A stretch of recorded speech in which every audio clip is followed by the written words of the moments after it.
జగిత్యాల పట్టణం అరవింద్ నగర్ లోని శ్రీ అభయ ఆంజనేయ స్వామి దేవాలయంలో గత 5 వారాలుగా ప్రతి మంగళవారం జరుగుతున్న సామూహిక శ్రీ హనుమాన్ చాలీస పారాయణం ఈ మంగళవారం 5వ రోజుకు చేరింది. వందలాది మంది మాతలు పసుపు కలర్ చీరలతో, పురుషులు తెల్లటి సాంప్రదాయ వస్త్రాలు ధరించి ఈనాటి హనుమాన్ చాలీస పారాయణంలో పాల్గొన్నారు. ఈ రోజున శ్రీరామ జయరామ జయ జయ రామ అనే రాసిన పత్రాలను లక్కీ డ్రా చేసి 10 మంది విజేతలను ఎంపిక చేసి బహుమతులు ఇవ్వడం జరుగుతుందని, భక్తులందరికీ అల్పాహారం కూడా ఏర్పాటు చేయడం జరుగుతుందని సామాజిక కార్యకర్త తౌట రామచంద్రన్ తెలిపారు. ఈనాటి కార్యక్రమంలో ఆలయ అధ్యక్షులు, కార్యవర్గ సభ్యులు మరియు భక్తులు, మాతలు అధిక సంఖ్యలో పాల్గొన్నారు.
శ్రీ శ్రీ త్రిదండి శ్రీమన్నారాయణ రామానుజ జీయస్వామి వారి శ్రీచరణాలకు అనేక దాసోహాలు సమర్పిస్తూ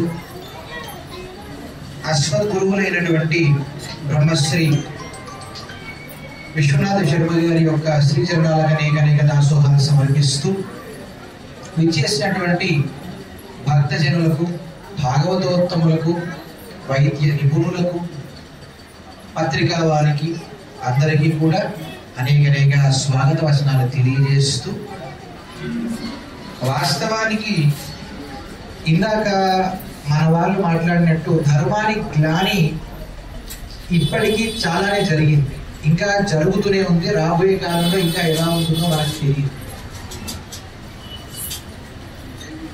మా పరంగా చూస్తే మా తాతగారి తరం వాళ్ళు ఎవరైతే ఉన్నారో వారందరూ కూడా సరే ఆధ్యాత్మిక మార్గమా దాంట్లో రావడం, తోచినటువంటి సేవ చేయడం, ఆ సమకాలీకంగా ఉన్నటువంటి వారందరూ కూడా దాన్ని సక్రమంగానే చేశారు, మనందరికీ ఆదర్శంగా నిలిచారు. మా నాన్నగారి తరం దగ్గరికి వచ్చేసరికి సగం మంది ఆధ్యాత్మిక మార్గంలో, మిగతా సగం మంది లౌకికమైనటువంటి మార్గంలో ఉండి అప్పటికీ ఎంతో కొంత ధర్మాన్ని. ఇప్పుడు మా తరం దగ్గరికి వచ్చేసరికి గుడి లేదా భగవంతుడు లేదా దేవుడు అంటే కూడా అదేదో ఎప్పుడో మనకు మనసు బాగాలేకపోతే అందరిలో ఉన్నటువంటి చైతన్యాన్ని ఉత్తేజింపజేసేటటువంటి ఒక కేంద్రంగా భావించడం అనేటటువంటిది బాగా తగ్గిపోయింది. వాస్తవంగా చాలా బాధాకరమైన విషయం. సరే, ఆ రకంగా తగ్గిపోయినా ఇవాళ రేపు మనకు ఉన్నటువంటి ఆధ్యాత్మిక గురువులు బ్రహ్మశ్రీ చాగంటి కోటేశ్వరరావు గారైనా అటువంటి వారు ఎవరైనా సరే వారందరి యొక్క అమృత వచనాల చేత ఎంతో కొంత మళ్ళీ అందరూ కూడా సనాతన ధర్మం అనేటటువంటి ఆ మార్గంలోకి రావడానికి బాగా ఇష్టపడి ఇప్పుడిప్పుడుగా మళ్ళీ యువత కూడా ఈ మార్గంలోకి రావడానికి ఇష్టపడుతోంది. చాలా సంతోషమైన విషయం. ఇప్పుడు మా తరమైన ఆ తర్వాత వచ్చేటటువంటి తరమైన మా యొక్క తల్లిదండ్రులుగా మీ అందరికీ ఉన్నటువంటి ఒక చిరు బాధ్యత, వాళ్ళందరినీ పెంచి పెద్ద చేస్తున్నారు, యోగ్యులుగా తీర్చిదిద్దుతున్నారు. అదంతా సామాన్యంగా ప్రతి తల్లిదండ్రులు చేసేటటువంటి ప్రక్రియ. మనము ఈ మన ఆచార్యుల యొక్క అనుగ్రహంతో ఒక ధర్మ మార్గంలో మనందరం కూడా బాగా నడుస్తున్నాం. కాబట్టి మీ యొక్క సంతానాన్ని అందరినీ కూడా, ఇంకా వారి యొక్క స్నేహితులైనా ఆ తర్వాత వచ్చేటటువంటి పరంపర అయినా అందరికీ కూడా మన ధర్మం యొక్క విశిష్టతను తెలియజేసి మన ధర్మం యొక్క ముఖ్యమైనటువంటి ఉద్దేశాన్ని బాగా తెలియజేసి